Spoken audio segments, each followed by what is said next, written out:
Hi guys, hope you're doing well.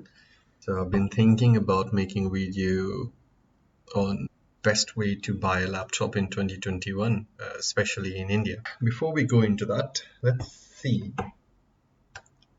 what are the steps or what information you need to gather or to do some sort of research to buy a laptop, because this is not an ordinary video where I just go and say, hey, this laptop is good, just buy this one. No, I'm making a video to explain what goes into selecting the laptop that you truly need and that will perform as intended, and all the calculations behind, so you can help someone out in getting a laptop, or you can help yourself out. So let's start.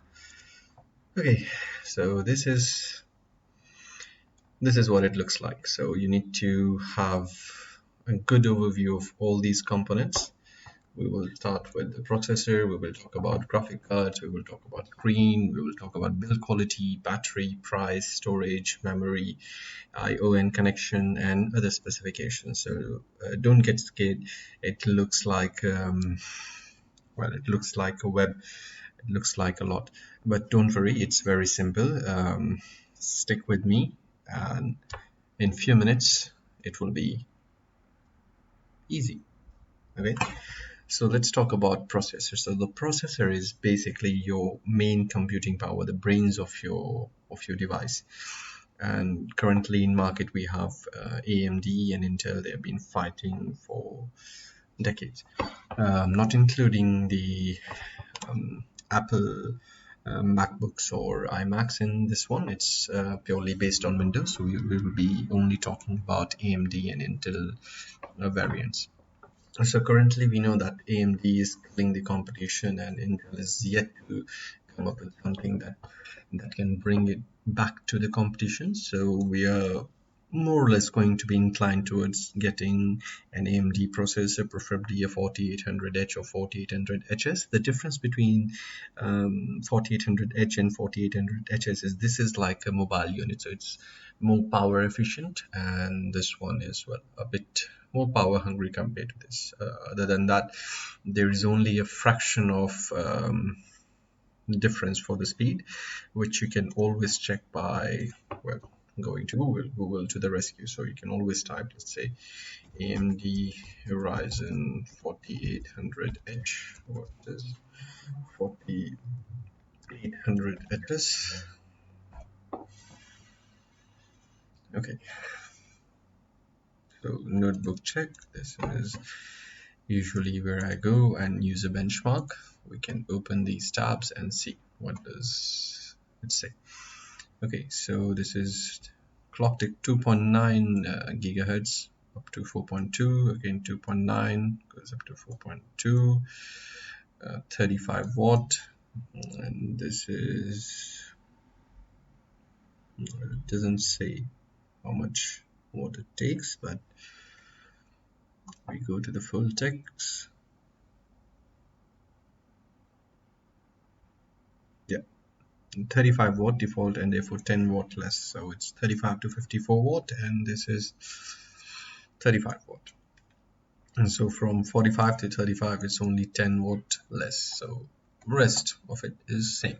So no brainer there.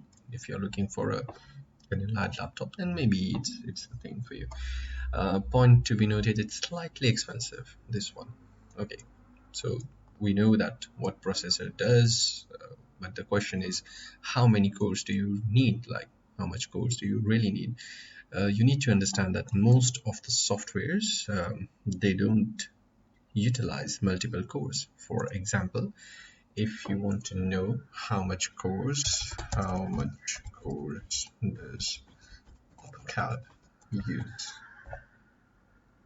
it will say AutoCAD supports multi-core technology only in specific areas of the product and typically set to only using 2 of the processors. It uses 100% of the resource of a single core processor and uses a maximum of 50% of the CPU for that same operation on a dual core, and only 6% of each CPU on a 16 core. So you can do the maths there. So if you're going to run AutoCAD on a machine, you may not necessarily require that 8 core or 16 core CPU, because AutoCAD cannot take advantage of such multiple cores. So that's an eye-opener for a lot of people, including me. When I came to know about this, I was pretty surprised, and this explains why your probably 7 or even 10-year-old machine would run AutoCAD as good as your brand new laptop, because there is nothing wrong with that machine. AutoCAD works the way it works. Okay, so where does the multi-core performance kicks in? Well, it comes into play when you're using Photoshop on the side. You're running your AutoCAD and you have maybe YouTube open and you're listening to some music. Maybe you have an Excel spreadsheet open and you're calculating some areas, or maybe you're doing multiple tasks at the same time. This is when those additional cores will be of use to you.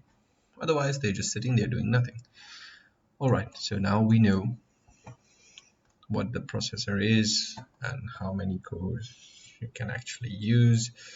And I have a spelling mistake here. Just going to correct this one. I don't have a really, don't worry. So, yeah, that's all for the processor now. Rest you can do the research on your own. I'll leave that for you guys. Okay, now let's talk about the graphic card.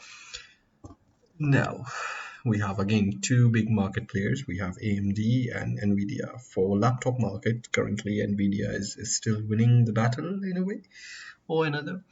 However, in the desktop market, it's a different ball game. So since we are talking only about laptops, so we will be considering or concentrating only on Nvidia models. So we have 1650 Ti, which is a 4 GB variant. We have 1660 Ti, which is 6 GB, 2060 Max-Q. Now, Max-Q variants are made for lower power consumption, and they also have lower clock speeds, and they are not quite efficient. Well, they are efficient, but they're not powerful enough compared to their normal variants. And then we have 2060, 2070 Max-Q, 2070, 2070 Super, 2080, and then we also have the SLI configuration. The list goes on and on and on. Now the question is, which laptop would be the best? Based on the graphic card, of course. Now you need to understand one thing. If you are an average user, and I repeat, if you are an average user and you're not planning to do any heavy photorealistic rendering, or you're not planning to use some engineering softwares, or for that matter playing heavy games, you do not need a 6 GB graphic card. But if you're like me and you need to render, you need to run some graphic resource hungry applications, then you will require a 6 GB graphic card. So in that case, after all the research I've been doing for the last several months and years, currently in the market, what we have that hits the sweet spot of affordability and performance is the 1660 Ti. And slightly above it, we have the 2060. I won't recommend buying 2060 Max-Q. Why? Well, good you asked. Let's go and check why. So, Nvidia 1660 Ti versus 2060 Max-Q. So, yeah, sorry for the spelling mistake there. As you can see,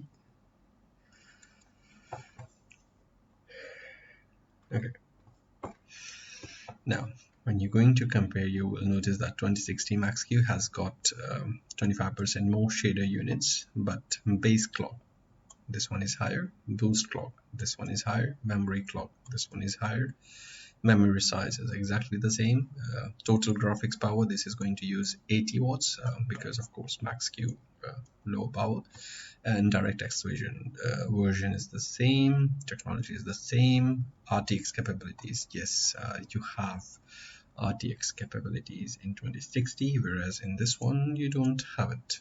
Okay, and if you want to know what is RTX capabilities, I'm just going to search one more time. It says in dedicated ray tracing acceleration hardware, use an advanced acceleration structure and implement an entirely new GPU rendering pipeline to enable real-time ray tracing in games and other graphic applications. So if you are well, into ray tracing, there are many games available at the moment. Let's say games with RTX. Okay, that's a lot. So now, yes, since last 2 years they have been developing that. That's it. If you're looking for something for rendering, this should help. Otherwise, you can always go for MaxQ. Keep in mind, this one is much cheaper compared to this. And then we have the 2060, which is slightly more expensive, 2070 more expensive, more expensive, more expensive, more expensive, and then the list goes on. And then for professional use, we also have the Quadro. Now, some of you might be aware of this specific graphic card, the NVIDIA Quadro, the professional series, also terms as a scam by many people, because this machine graphic card cost a lot. I mean a lot. You can even get a complete gaming ring for that price. If you want to check, we can say NVIDIA Quadro 6GB 3200 6GB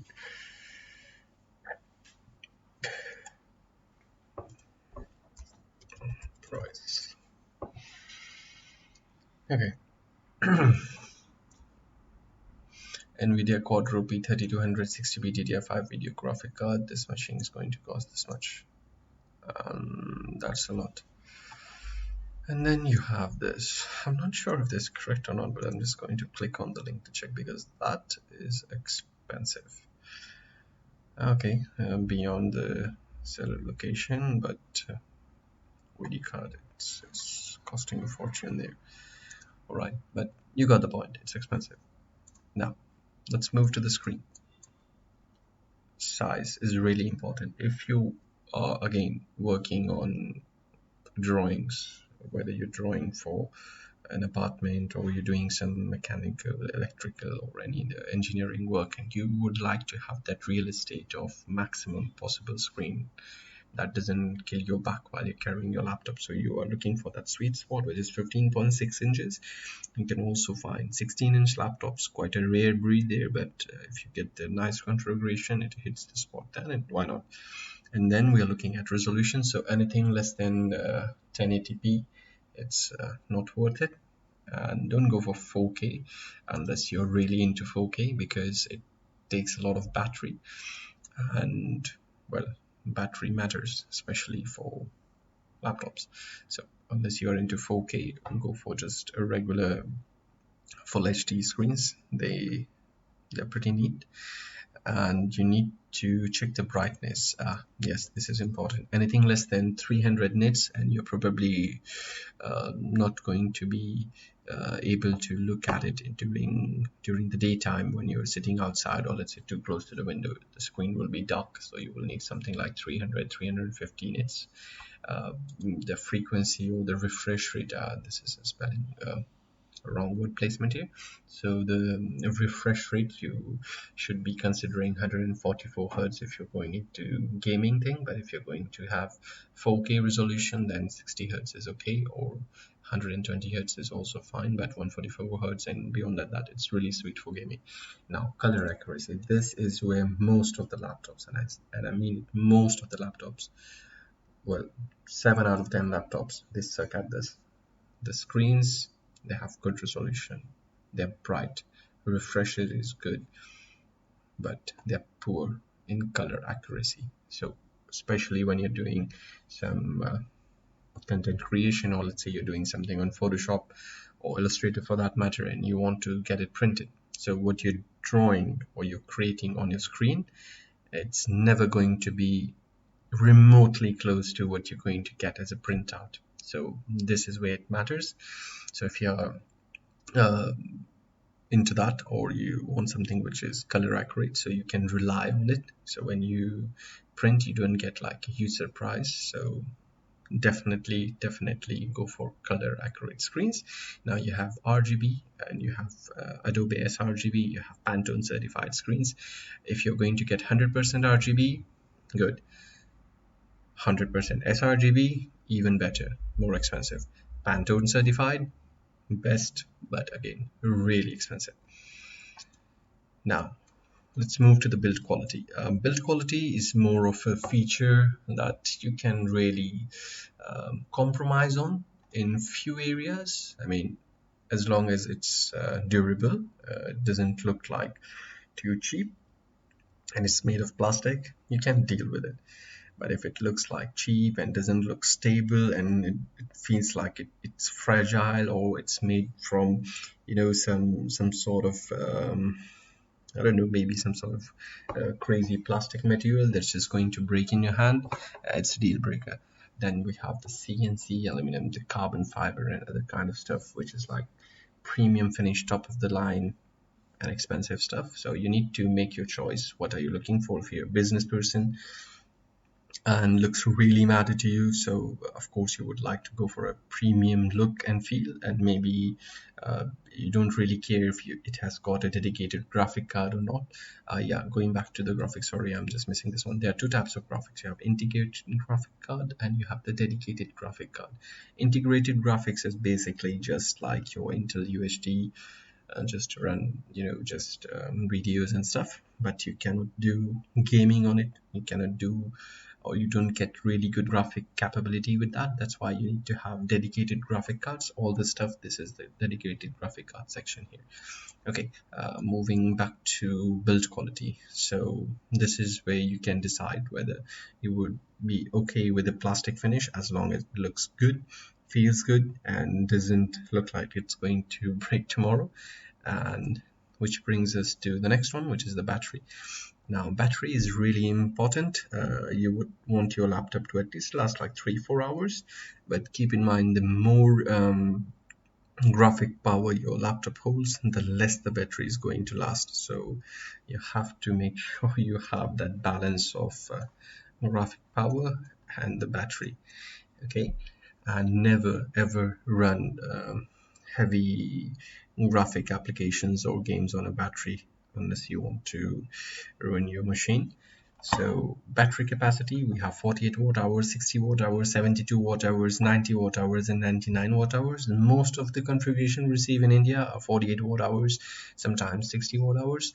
60 watt hours on a 15.6 inch screen, which is 1080p, can give you easily 3.5 hours of normal use, like browsing the web, opening Microsoft document, working on an Excel sheet or a Word document, even watching videos, something like that. But if you're having let's say some more requirements, like you want to play some games, maybe it's going to last not even 1 hour. So keep that in mind. Now let's talk about the price. So in India, we have a variety of user base, and not every user has same set of requirements. The people who are just looking for a laptop to be their media consumption machine, just to watch movies on a slightly bigger screen, surf web, and browse website, do Facebooking, I don't know, just like normal regular light usage stuff. So for them, they're not looking for spending like 1 lakh rupees on a laptop. Doesn't make sense, doesn't really make sense, and it's fine. I mean, why not? Why to spend money where you don't need it? But then there are people, for example, engineers, architects, and graphic designers, content creators, animators, 3D visualizers. So these guys, they need something which has some juice in it, to get the shit done. So for that, you need to have a good machine. The only problem is when you break down all the current available laptops in Indian market, the tech they're using, what they're offering, for how much they're offering, it's kind of disappointing. But let's say we have divided into 4 segments or 4 bands, 80 to 90,000. So for this segment, you can get something with 1650 Ti, with AMD 4600H, even AMD 4800H, and 15.6-inch screen, 1080p resolution with 250 to 300 nits of brightness, a refresh rate of 120 Hz or 60 Hz, but not really color accurate screens, so a bit of a drag here. A build quality you will find at this price point, plastic. Battery would be 48 watt hour to 60 watt hour, not more than that. That's what you can get for 80 to 90,000. Now, before we move to the next one, we need to understand why this gap occurs. So the most important factor is here. You can have the same graphic card, you can have the same processor. Everything is the same, just the graphic card from this to this will give you a difference of 15 to 20, 25,000. From this to this, another 15 to 20,000, this to this, another 30,000, so and it keeps on increasing. Now, when we talk about the storage, you need to understand there are different types of storage. You have the hard disk drive, you have the solid state drive, and then you have the M.2 NVMe drive. So I've kept this one on the top because this is the fastest the tech has to offer in today's world. This is like extremely fast. You can have up to 3000 Mbps speed on this one. So it really matters. Earlier we were using this for only the OS installation, and then the rest of it we were using either an SSD, SATA based SSD, or a hard disk drive to keep all the data and run the applications from there, and then it gets really slow and buggy. But if you can afford, go for M.2 512 gigs. This is what's going to help you have a smooth OS and install a couple of applications and run all these applications like Photoshop and stuff without any issues. Now let's move to memory. We need to understand the memory and how it works. You need to understand there's a capacity limit for your CPU and specifically for the machine that you're talking about. So not necessarily all the machines will be able to hold the same amount of memory. So this is a very important aspect here. Currently, the fastest module that we have commercially available is the DDR4. And you need to understand there are different channels. Channels is basically slots. Most of the laptop come with 2 RAM slots, so a dual channel memory is very important for AMD based processors here. Again, sorry, the autocorrect is ruining this and making it AMD. Well, it's AMD, and it's really important for the AMD processors. And for Intel, it works just fine if you have installed one memory stick which is 4 GB, the other one which is 8 GB. It will just run fine. Even if AMD will run just fine, but the best performance you will get when you're using dual channel, which is the same memory frequency, and we will get to the frequency later on, but you have the same memory frequency and the same memory size. This works best for AMD. And then move to the maximum capacity. This is usually your manufacturer tells you what is the maximum capacity your machine can hold.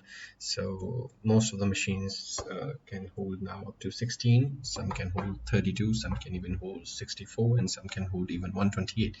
And of course these are more expensive modules, so you need to balance it out. Then we talk about the frequency. You have a number of frequencies right now. You have the 2400 megahertz, you have 3000 megahertz, you have 3200. So if you're buying a laptop in 2021, I would recommend go for 3200 megahertz. It's really good, reliable, and fast. Now we have covered the memory section. Let's go to the I/O. You will get standard 2.0, 3.0, USB Type-C, Gen 1 and 2. Then it varies on the speed and the LAN port. If you're buying, let's say, a business laptop or a premium, sleek, 2-in-1 convertible kind of thing, then you're probably not going to get the LAN port. So if you are a gamer and you want to have that LAN speed 1000 Mbps, Cat 6, then probably you will need that. Microphone and speaker standard. If you're not going to use your laptop for movie or watching videos, then probably you can compromise on the speakers there. But if you're buying solely for the purpose of media consumption, then you would like to to spend a bit more on this one, or you can always have the option to plug in your earphones on, just connect your Bluetooth speaker. Moving on to the SD card reader. Now, this is kind of a debate here. More and more laptops, they are just removing SD card reader. If you are a photographer, or let's say you record videos, or I don't know, maybe just a side project, and you need this, good luck trying to find this in the coming laptops, because not all of them are offering this anymore. And now we move to keyboard. Now, keyboard is really important if you type a lot on your machine, or you're gaming on your machine. You don't want any ghost strikes. You don't want to have a terrible experience on your keyboard. So you need to be careful about this. And then we move to trackpad. A good size trackpad with Windows 10 precision drivers would do just fine. Touch enable, again, this is for people. You have different group of people. Some would love to have this feature. It's more immersive, it's more expressive. They can draw on it, they can explain things easier. For presentations, it's really useful. For the rest of us, not really, because we cannot use this on AutoCAD and other 3D softwares that we use. So it's there, okay, not there, still doesn't really matter. Now, Wi-Fi, we have now got Wi-Fi 6. More and more laptops are going to be shipping with this one, and if it doesn't come with Wi-Fi 6, you just need to check if your laptop supports Wi-Fi 6. You can just swap out the old one, install a Wi-Fi 6 card. It would be fine. Bluetooth, again, standard connection, Bluetooth 5.0, BLE, it's okay. HDMI connections, you need to check what's the version of your HDMI, how many screens it can support, and the maximum resolution it can support, and at what frequency it can support that resolution. So you may be able to have 4K but only 60 FPS, or you may be able to have up to 8K but again 30 FPS. So you need to check what you're getting for that specification. Now, other specs that are usually overlooked but should not be overlooked is upgrade. Can you upgrade your machine 2 years down the road? Maybe you want to just swap one of these memory channel, or maybe both of them. You want to upgrade it to maximum capacity. Can you do that? Is it user upgradable? Some of the premium machines, they are now coming with one memory which is sorted on the board, and the second one is upgradable, so you need to check that one out. A warranty, what is covered in the warranty? Usually in India we get the accidental cover warranty, accidental damage protection, and it's usually for 1 year, but you can extend it for a couple of thousand, so you can get like 2 or 3 years extra. And then what is the fan placement? Now, this is important because if you're doing gaming or heavy work and it's just on the right hand side or on the left hand side, then it's really annoying. If it's at the back, then it's really good, so you would might as well check that one. So since we have covered this section, I hope you have a good understanding about what components to look for when you're looking forward to getting a new laptop, or you're just browsing for a new machine. Now, we have covered this part 1, and now let's move to part 2. In part 2, we're going to look at the high performance laptops available in the Indian market. Part 2 will be released tomorrow. Make sure you're subscribed with the channel and press the bell icon to receive the timely notification and updates for the coming videos. Hope you like this video. See you in the next one.